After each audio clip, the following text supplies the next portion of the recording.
वैद्यकीय अधिकाऱ्यांची मनमानी, जैव वैद्यकीय कचरा जाळल्याचा गंभीर प्रकार, प्रशासनाच्या कारभारावर प्रश्नचिन्ह. नंदुरबार जिल्ह्यातील शहादा तालुक्यातील वाघर्डे येथील प्राथमिक आरोग्य केंद्र सध्या गंभीर वादाच्या भुवऱ्यात सापडले आहे.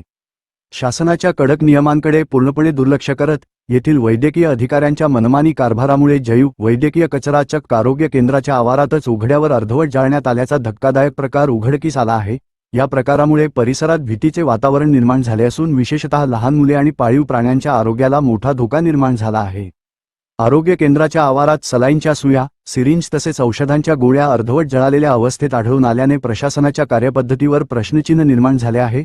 शासनाच्या 28 मार्च 2016च्या जैव वैद्यकीय कचरा व्यवस्थापन नियमानुसार रुग्णालयातील धोकादायक कचरा जसे की सुया, सलाईन बाटल्या तसेच मुदतबाह्य औषधे यांची शास्त्रोक्त पद्धतीने विल्हेवाट लावणे बंधनकारक आहे. यासाठी लाल, पिवळ्या आणि काळ्या रंगांच्या स्वतंत्र कचरापेट्यांची व्यवस्था करून कचरा जिल्हास्तरीय विल्हेवाट केंद्राकडे पाठवणे आवश्यक असते. मात्र वाघर्डे आरोग्य केंद्रात या सर्व नियमांची पायमल्ली करण्यात आल्याचे स्पष्ट झाले आहे.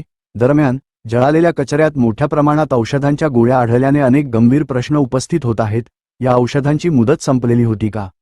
त्याची नोंद एक्सपायरी रजिस्टरमध्ये करण्यात आली होती का? नियमानुसार औषधांची अशा प्रकारे जाळपोळ करता येत नसताना हा प्रकार नेमका कोणाच्या आदेशाने घडला याची चौकशी होणे आवश्यक असल्याची मागणी होत आहे.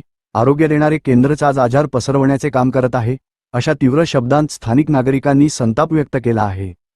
परिसरात उघड्यावर पडलेल्या या घातक कचऱ्यामुळे संसर्गजन्य आजार पसरण्याची भीती व्यक्त केली जात आहे. या संपूर्ण प्रकरणाची वरिष्ठ स्तरावरून सखोल चौकशी करून संबंधित दोषींवर कठोर प्रशासकीय कारवाई करण्यात यावी, अशी जोरदार मागणी नागरिकांकडून केली जात आहे.